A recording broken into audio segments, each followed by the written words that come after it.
Bonjour les chefs de famille, je suis Elisabeth, organisatrice professionnelle et fondatrice de l'entreprise Mademoiselle Range-Tout. La sécurité en rangement, on n'y pense pas toujours, donc je voulais vous donner quelques pistes de réflexion pour rendre vos rangements et espaces organisés un peu plus sécuritaires, surtout quand on a des tout petits à la maison. Donc on va commencer par ce qui semble le plus évident, c'est de fixer les étagères. Donc, on ne pense pas tout le temps que nos enfants vont grimper des bibliothèques ou encore des meubles plus petits jusqu'au moment où ils tentent de le faire pour la première fois. Donc, pensez-y dès qu'on intègre un meuble dans un espace. Est-ce que le meuble est à niveau? Est-ce qu'il risque de balloter? Est-ce que le poids est bien réparti? C'est-à-dire que le plus gros du poids devrait être au bas du meuble ou de la bibliothèque pour éviter que ça tombe vers l'avant. Évidemment, il existe des braquettes ou des supports en L pour fixer les meubles. Certains meubles IKEA viennent déjà avec ce genre de système lorsque vous les achetez, mais c'est important d'y penser dès l'intégration d'un meuble dans un espace.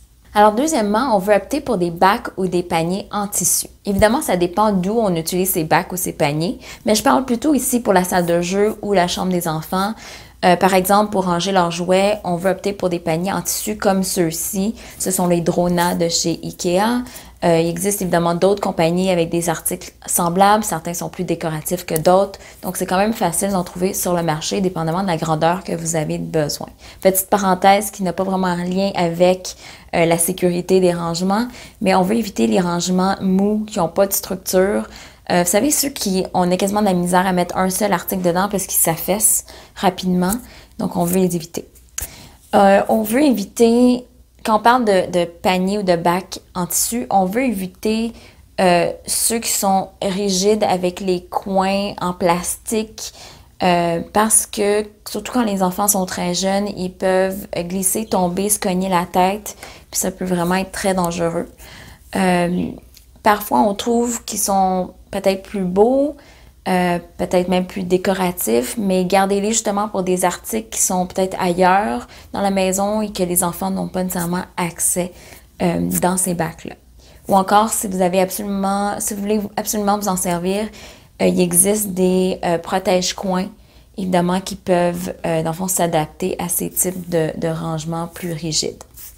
Troisièmement, c'est limiter ou encore éviter les jeux bruyants avec des batteries. Bon, d'une part parce qu'ils sont fatigants et parfois trop bruyants pour leurs petites oreilles, mais pour éviter surtout que les batteries coulent dans les produits ou encore si le compartiment n'est pas bien fermé, ça peut vraiment être néfaste pour la santé des jeunes enfants.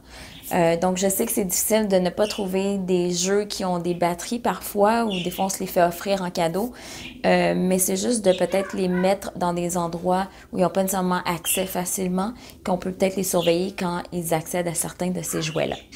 Quatrième petit truc, c'est après l'ouverture de la boîte d'un nouveau jouet, on veut jeter immédiatement tout emballage. Exemple, les sacs, les emballages de plastique, le styromousse, les broches, les attaches. Tout ça peut être très dangereux, donc on veut les jeter avant de les ranger. Jetez aussi la pellicule de plastique temporaire qui est apposée par exemple sur le miroir des petits jouets qui sert à les protéger pendant un transport. Souvent, on n'y pense pas nécessairement, mais ça peut être quand même très dangereux. Votre enfant pourrait s'étouffer ou s'étrangler avec certains de ces articles-là. Également, on veut éviter des rangements avec des cordes pour que les enfants puissent tirer et les choses peuvent tomber dessus ou encore qu'ils peuvent s'étouffer avec la corde. Je pense aux sacs de rangement qu'on peut utiliser pour ranger les Legos, par exemple, ou les toutous. Donc, ceux avec des filets, c'est quelque chose qu'on veut éviter parce qu'ils ont souvent des longues cordes. Voilà, ça peut être dangereux si jamais les enfants s'enroulent là-dedans. Et finalement, une belle invention qui n'existait pas, en fait, que je n'étais pas au courant quand mes enfants étaient plus jeunes, c'est l'armoire avec une serrure aimantée.